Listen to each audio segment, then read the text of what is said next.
I recently finished this little comic book page over here for a short story that I'm working on. If you want to see more of this story, check out my Patreon. But after I was inking this one particular panel right here, I actually just wasn't happy with the way the hair in particular came out. Sometimes I don't like what I draw. It actually happens more often than not. But even after something is completely inked and seemingly finished, there's still quite a bit of changes that you can make if you are unhappy with it. In this case, I just kind of went over all of that hair with some white gouache.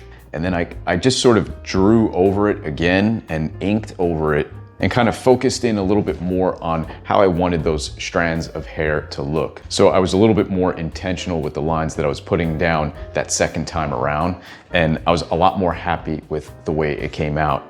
So sometimes taking that little bit of time just to completely change something, whether you're completely gonna white it out or maybe even do a little paste up on a separate sheet of paper, anything to make the final page that much better. And I try to remind myself all the time that ultimately this isn't like museum art, this is production art. It's meant to be worked on, changed. So anyway, there's just a little look at how I made a recent adjustment on a comic book page that I was working on. Hope you dig it.